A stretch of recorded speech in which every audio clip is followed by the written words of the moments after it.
Hi guys, আমি আজকের আবার চলে এলাম একটা ছোট্ট ব্লগ নিয়ে। তো আজকের আমি কাজ করছি এসপিএন ডিবি। তো এসপিএন ডিবি কীভাবে কানেকশান হয়, কিভাবে ড্রেসিং হয়, কিভাবে কি হয়, আমি আমার মতো করে করেছি। সবাই সবার মতো আলাদা আলাদা করে করে। তো চলো কেমন কাজ হয়েছে না হয়েছে, কেমন করছি না করছি সেটা দেখতে থাকো। তো তার আগে ছোট্ট একটা রিকোয়েস্ট, একটা সাবস্ক্রাইব, একটা লাইক, একটা কমেন্ট করো তো ভালো। মানেই বুঝতে পারছো সিঙ্গেল পোল নিউট্রাল, যে ডিবিটা একটা ফেজ একটা নিউট্রালের উপর ডিপেন্ড করে অপারেট হয়। তো থ্রি ফেজ ডিবি হয়, সিঙ্গেল ফেজ ডিবি হয়। তো আমি আজ থ্রি ফেজ ডিবি আমাদের এখানে কাজ হয়। তো আজকের যেটা করছি সেটা হচ্ছে এসপিএন ডিবি। তো চলো তোমাদেরকে দেখিয়ে দিই এসপিএন ডিবি কীভাবে ওয়্যারিং করেছি, কীভাবে কি করেছি। চলো দেখতে থাকো। দেখো, এটা হচ্ছে ইউপিএস ডিবি। আমাদের যে এই যে ওয়ার্কস্টেশনের উপর ডিপেন্ড করে এখানে সার্কিটগুলো আমাদের রেডি হয়। কটা সার্কিট হবে না হবে তার উপর ডিপেন্ড করে।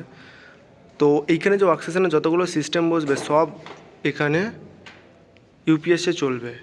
মানে কোনো পাওয়ার ফেল হওয়ার এখানে চলবে না, পাওয়ার ফেল হওয়ার কোনো এখানে চলবে না। তো সেই জন্য এখানে ইউপিএস পাওয়ার আসবে। তো দেখো এখানে 8খানা সার্কিট হয়েছে। 8খানা সার্কিট মানে এখানে আমি লাগিয়েছি 8+2, যেহেতু এখানে এখানে পুরো 8খানা সার্কিট, পরে এক্সট্রা সার্কিট অ্যাড হওয়ার কোনো চান্স নেই, সেই জন্য আমি এখানে কোনো স্পেয়ার রাখিনি। তো দেখো এখানে ডিপি এই 8টা সার্কিটের অ্যাক্রসে আমি একটা C32 amps ডিপি এমসিবি লাগিয়েছি, ডবল পোল C32 amps-এর। তো দেখো ডবল পোল C32 amps-এর, বাকি সব আছে এসপি এমসিবি সিঙ্গেল পোল 16 তো দেখো নিউট্রালগুলো এখানে আমি কানেক্ট করে নিয়েছি অলরেডি। দেখো নিউট্রাল আর্থিন পুরো কানেক্ট করে নিয়েছি। তো এই তারগুলোকে ঢোকার জন্য দেখো এইখানে আমি ছোট্ট করে কাটিং করে নিয়েছি, 3টে কোণাতে আমি কাটিং করে নিয়েছি, যেহেতু 3টে আর্থিন নিউট্রাল ফেজ 3টে, তো 3 জায়গাতে আমি কানেক্ট করে নিয়েছি। তো তারগুলো দেখো ঢুকিয়ে টাই মেরে মেরে ড্রেসিং করা আছে এখানে।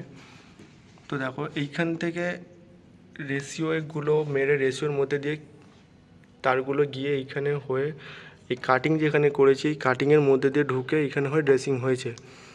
তো এইখানেও দেখতে পাচ্ছ আর্থিনগুলো ফেরুল মারা আছে, আর্থিনগুলো কানেক্ট হয়েছে, করে ফেলেছি কানেক্ট আর্থিনগুলো।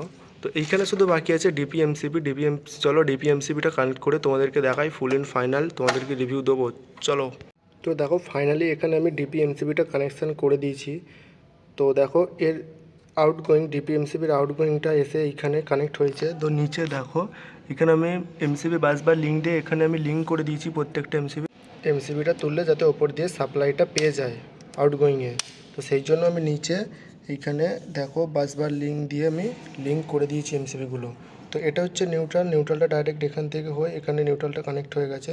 তো দেখো ফুল নিউট্রাল আমার সাপ্লাই পেয়ে গেল। তো আর্থিন এখনও কানেক্ট হয়নি, আর্থিন এখনও যেহেতু আর্থ বাসবার এখনও প্যানেল রুমে বসেনি, তাই এখানে আর্থ বাসবারে এখনও আর্থিন এখনও আসেনি, তাই আর্থিন এখনও কানেক্ট হয়নি। তো দেখো ফুল সেট আপ এই মুহূর্তে আমার পুরো রেডি, ফুল কানেকশান, ফুল সব কিছু। তো দেখো সব কিছুই আমার পুরো রেডি, আউটগোয়িং সব কানেক্ট হয়ে গেছে। এইখানে আমার যখন 2 কোর কেবিল আসবে সেই 2 কোর কেবিলটা এখানে কানেকশান হবে। তো চলো আপাতত এই ভিডিওটা এখান পর্যন্ত। ভালো লাগলে একটা লাইক কমেন্ট সাবস্ক্রাইব করে দিও। দেখা হচ্ছে নেক্সট ভিডিওতে। টাটা।